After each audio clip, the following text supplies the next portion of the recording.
Well, welcome to Ag Cities podcast, and we're really excited today about what we're going to be talking about.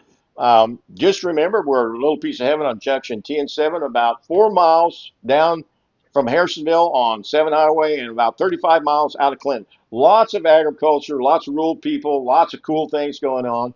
And we're so fortunate today. We're going to be talking to one of the old timers and a little bit about how this thing worked out for him and his family, but actually, we've got a farmer here that's been and raised his family on 80 acres and did it the hard way. And anyway, so excited to have Ron Rushley and Little Dixie. Has got a place called Little Dixie up here, and does a lot of things. And so, Ron, why don't you just share with us kind of how you got started and what you think about this area and what makes you like it?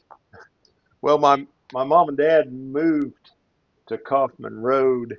I think dad in 1916 and mom in 1917. She lived in a with her mom and dad and her seven siblings in a house here by the Cultivate Coffee Shop.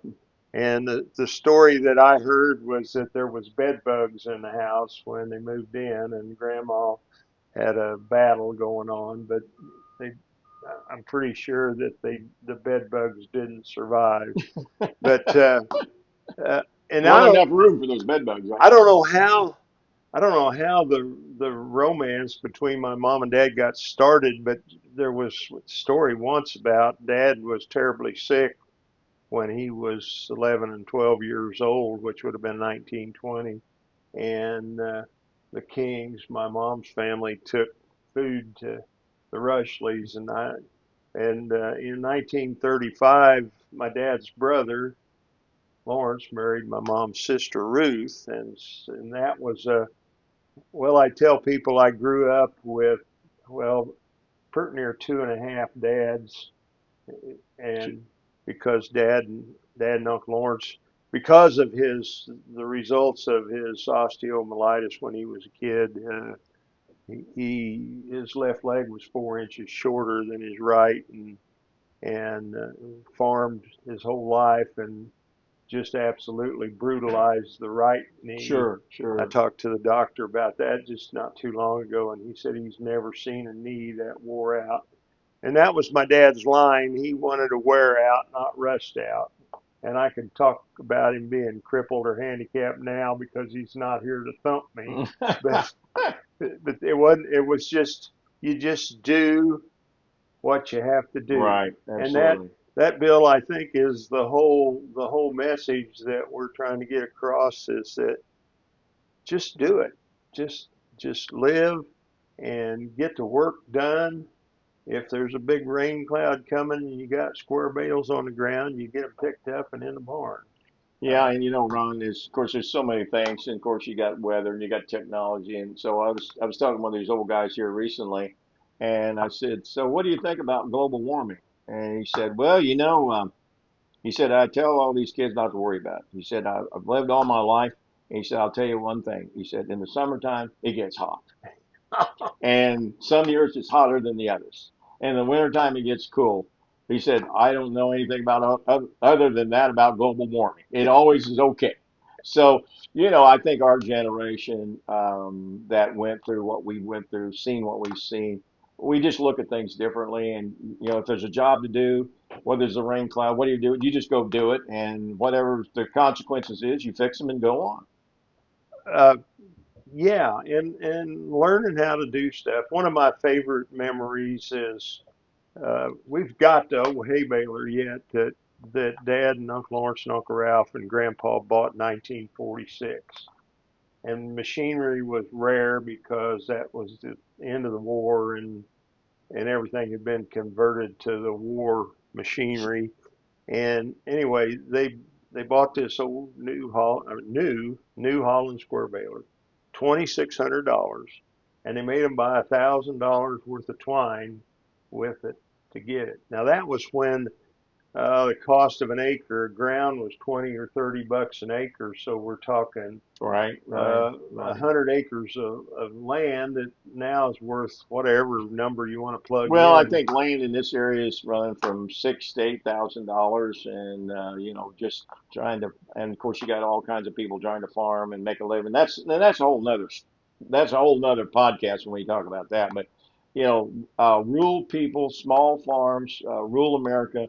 We've got a lot of people trying to figure out, Ron, now how do I come out and live a lifestyle? It's not all about, okay, how much money can you make on this? What quality of lifestyle? And I really think Cass County, you know, I'm I'm a little bit prejudiced, but I think Junction T and 7, this part of the world is it is like a piece of heaven right here on 7 Highway. You've got all kinds of things. People still wave at you. You go down the road, and you know your neighbors, and you see this person, and I know if you're having a bad day, somebody tells them. So you got these little groups of people. Well, cultivate. That's really came up. That's Jeannie's daughter, and their kids growing up, and they're trying to relive or take a piece of the lifestyle that we had fortunate to grow up with. Well, and I think they're doing a real good job with that. I mean, I've built relationships there that are delightful Mm-hmm. and healing, Mm-hmm. just just fabulous. And because I hang out there, I know all your grandkids by name. Yeah, Mike said I talked to Mike yesterday, and he said, Ron. He said I seen Ron. I don't know how many weeks ago. He said I seen Ron. He said I didn't know I knew him very. I knew him, but I really knew. He said he came up to me. He said, I'm praying for you and your family, and he named each one of my kids. How did he know that? So anyway, our generation knows and looks, and that was a wonderful thing. I mean, that stuck with him. I Yeah, don't know where you met him in the grocery store, wherever you ran into him. I think it was down here at Cultivate. Okay, all right. But anyway, you made an impression on him, and that was a kind word, and it made an impact.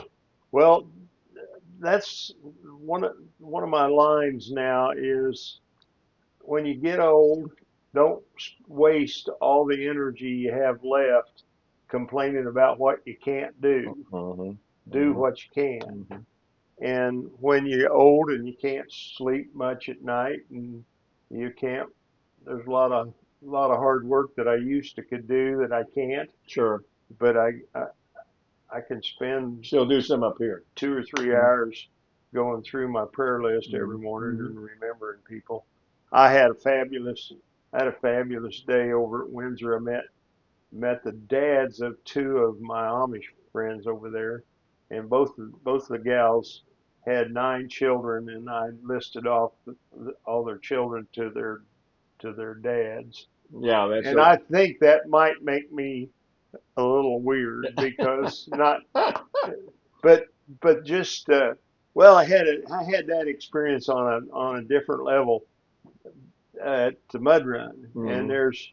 there's a little kid. His name's Grayson, and lives with his grandma. And grandma is going to marry one of our mud racers. And they came through the announcer stand. I said, "Hi, Grayson," and you couldn't have got a better smile out of his grandma than just Mm-hmm. that, just knowing your name. Well, and let's just talk about. I mean, you're pretty unique for this area. You've had a family. Your philosophy. You've got a big family. You've raised them on 80 acres. You mentioned your mud run. If anybody ever wants to come down to Little Dixie and go to mud run, this is one of the ways that you support your family and what you do, and which is a phenomenal thing because they got a lot of people come in and you touch them in one way or another, just like you said. But I do want to promote your mud run a little bit. When do you do your mud runs? Well, we do it 7 times a year.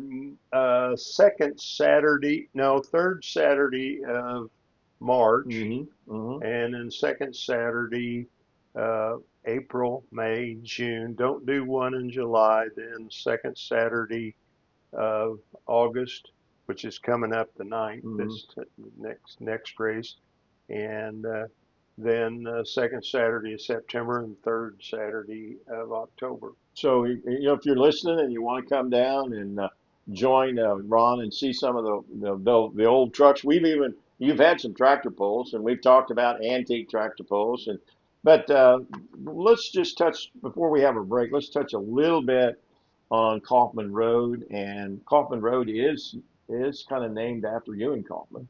Yeah. And my understanding, his family had some property here or a house here. And Well, I've heard different stories, and I asked Mom once, and she didn't know for sure. Uh, Ronnie Mines, they're south of Garden City, said that the house on that place was where John and the family and grew up. Ewing Yeah, lived.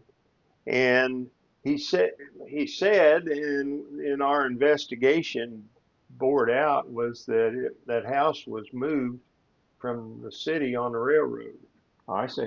I and see. it had old fashioned knob and tube wiring, which that that was just in town because that was when electricity got out here to the country. Romex wire was the thing Sure, sure. by 1940 or whenever electricity came through. So it could have been Yeah, that and part of the flooring out of that house is in my house I now. see. I see. Well, and also one of the other famous things around here, right off Coffin Road, is the old Mennonite Sycamore Church, and then their cemetery goes back, oh, forever. So Yeah, it's almost historical just to go through their cemetery. yeah.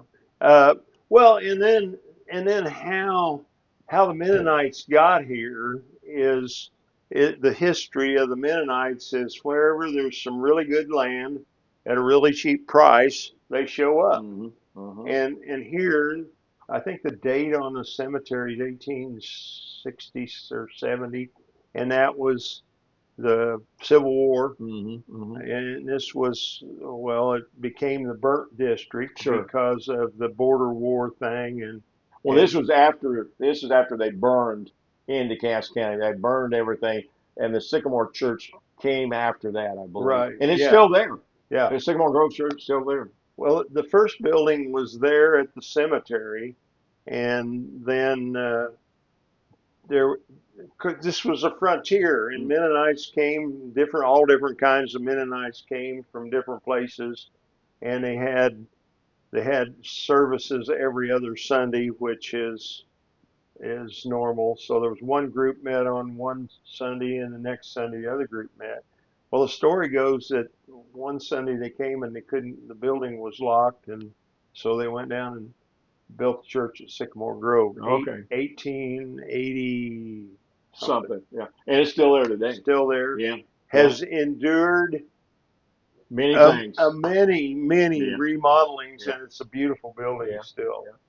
Well, we're going to have a little break here, and we're going to come back and talk to Ron some more, a little bit about the area and the lifestyle and what he sees for the future. And he's made him and I've talked a lot, but he's made some major contributions, and his family is, and we talk about our kids like old people do. And so anyway, we'll touch base on that and why it would be really nice if you found a place like Ag City or a community like Ag City to move into, be a part of, and enjoy a high quality life. And that's what we're trying to do here at Ag City. So we'll be right back. Well, we just want to do a little commercial here between our visit with Ron Rushley. Ron Rushley's quite a guy. They've got a mud run up here. I think their next mud run right now is August the 9th. It's supposed to be a really special mud run, and so he's got a lot of cool things. So we want to always promote our businesses during this little period. I mean, we've got a lot of businesses here at Ag City, Still Meadows and Arden and Cultivate, and then of course Nico, and so they're just a gym. That Yaya Farms, they're just quite freshly. We've got another company just came on board, Kurzweil's Country Meats. So there's just a whole bunch of things that you can see and do here at Ag City, and see about all the businesses that are here to service you. But again, this special time is for Ron Rushley's Mud Run and all the things he's doing at Little Dixie. He's got a whole story about Little Dixie and the burnt monuments. And so he's a world of history. If you want to just go enjoy a good visit, it'll be great to come down to Ag City and join us and stop up to Ron's place, Little Dixie, or any one of the other places around here. We've got about 14 businesses here in Ag City that you can go see and have a relationship with or buy a product or lots of things. So again, we're going to go back to the rest of our story with Ron Rushley. And thank you for visiting with us at Ag City, a little piece of heaven at Junction T and 7. Come see us anytime you want to.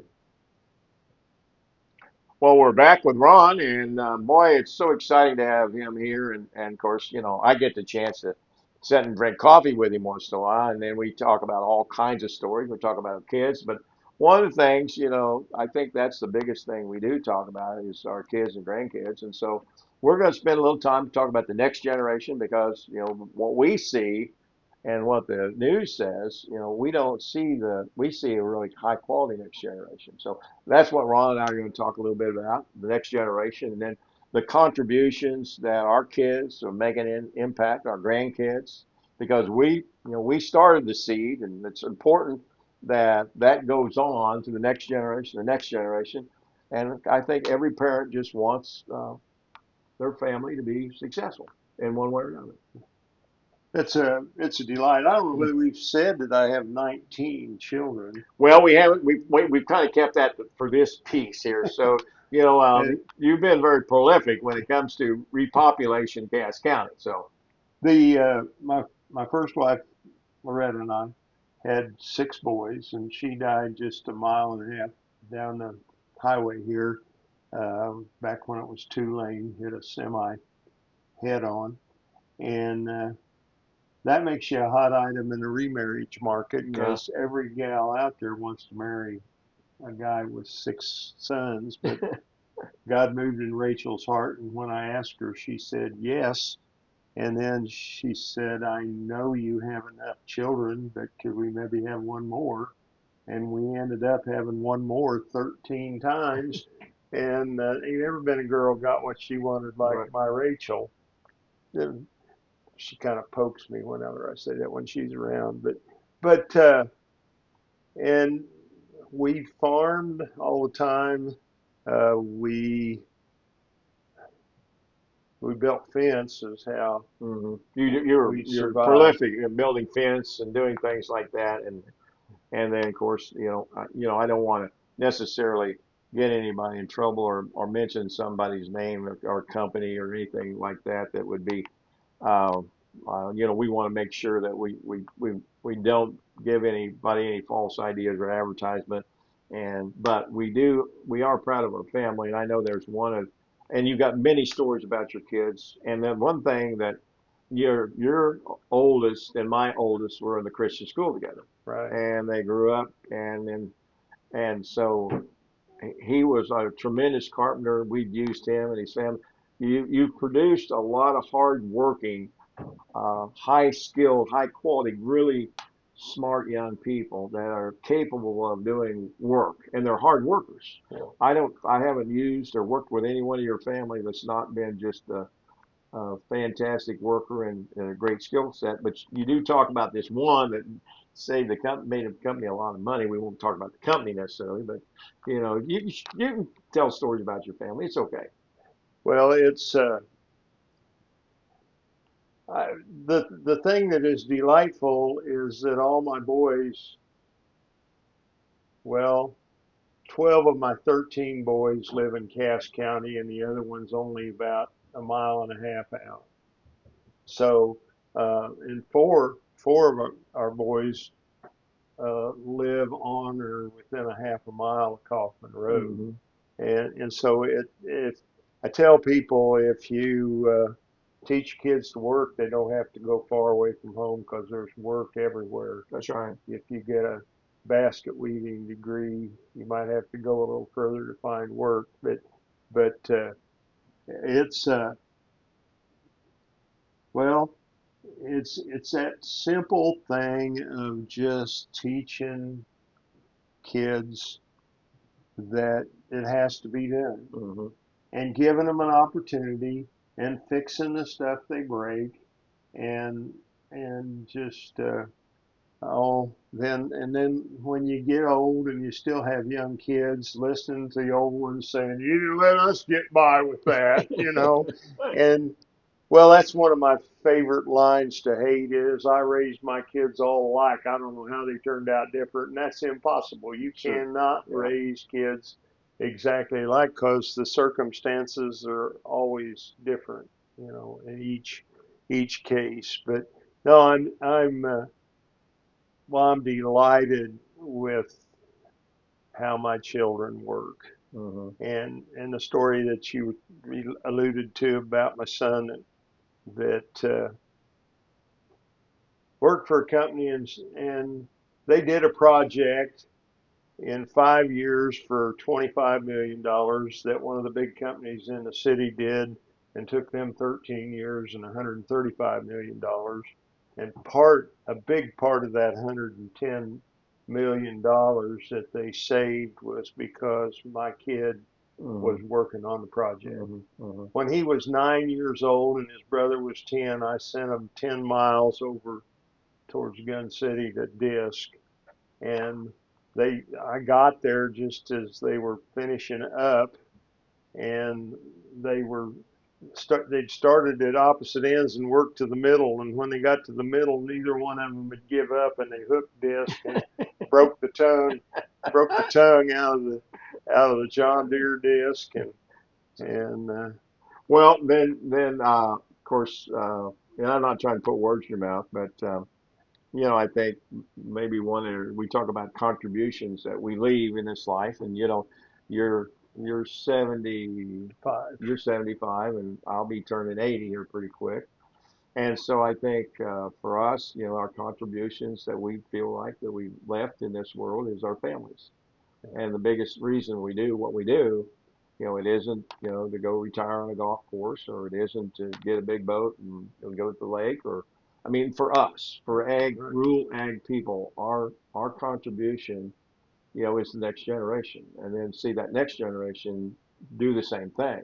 So if that repeats over and over, that makes old guys like us, feel like maybe we've done something right. Well, you know, we're different because you didn't have a dad, No, and my dad was such a powerful influence in my life. Um, a lot of it I didn't realize right. until, well, he's been gone for over 20 years now, and that gives you perspective on how. But I honestly feel, Bill, that God gave me all these children because He wanted to bless my mom and dad, Mm, mhm, and mhm, that's just mhm. It's yeah, that's powerfully, powerful, powerful. Yeah. yeah. And when you see that, well, I was up at the neighbors and I saw my oldest and his grandson on the fender of the 4010 go by, and I Mm, think, yes, mhm, another mhm, generation imprinted mhm. with the farm In the heart. in their Yeah. heart. Yeah. Well, and you mentioned this, and I won't. This is your story, but um, I did what's and one of the reasons why Ag City is where it is today, and what we believe in, and why we're doing all the stuff we're doing, is that I grew up in inner city. I grew up in Truce, Van Brunt. Yeah, I grew up in Kansas City area, and I didn't have a dad, and so I was a single mom, and finally, I ended up living with an old, hardcore, tough grandfather, and he's the one that saved my life. And honestly, that's how I fell in love with agriculture. I fell in love with farmers. I fell in love with rural people. The honoriest farmer in the world is is the best person compared to what you run into in other places. And all around the world, I've been all over the place, and I love Cass County, and I love this area, and of course you and families like us, I think, are trying to make a difference in our young people, and I think that's what makes it special, Ron. And of course, quality people is what it's all about. When we get on, I mean, you can only be so full, and wear so many clothes, and drive a big. I mean, you can do all you want to, but none of that helps the next generation if it doesn't help the next generation. The old fellow bought a Corvette, and I I thought, oh, what do you want with that thing? First place, I wouldn't. I don't know if I could ride to Harrisonville in one of them, but and then I added it up, and I think I've spent $20,000 on vehicles in my life. Mm, I have always driven junk. I mm. came up with the line for the Christian standard for a vehicle, and that is if you go on a trip, you take the title along so you can scrap it and buy a bus ticket home. Well, Because it's about what goes on in the car, not the car. yeah, sure, absolutely. Well, we're going to close here, and if there's anything you'd like to kind of put a period to this conversation, I really am tickled to have you here at our podcast and join us down here at Ag City, even though you're about 2 miles away, and we have coffee every so often. And it's just a real blessing to share your story with a bigger audience. And if you have, and now I will tell you, Ron's quite a storyteller. Now we probably won't get into the stories this time, but at some point we will probably do some TikToks or podcasts or something with some of Ron's stories because he's noted to tell some really pretty, I wouldn't say necessarily. I don't know if that you'll laugh yourself out of the seat, but they're very, very, you'll go away thinking about his story. So, anyway, anything you want to say before we wrap this up? Thank you, Bill. Thank you, Ron. God bless Egg City. Well, thanks, Ron. We appreciate you being here. And thanks for joining us at Ag City, just a little piece of heaven down at Junction C and 7. Come by, stop at one of the stores. We're putting in a visitors bureau here soon. There's a lot of things for you to see here at Junction T. Piece of heaven on Junction T and 7. And remember, we're 4 miles. You turn off going down 7 Highway from Harrisonville. We're just 4 miles. And you pull off and see a lot of things. And please stop by and join us and do business with somebody in Ag City. Thank you very much. See you on the turnaround.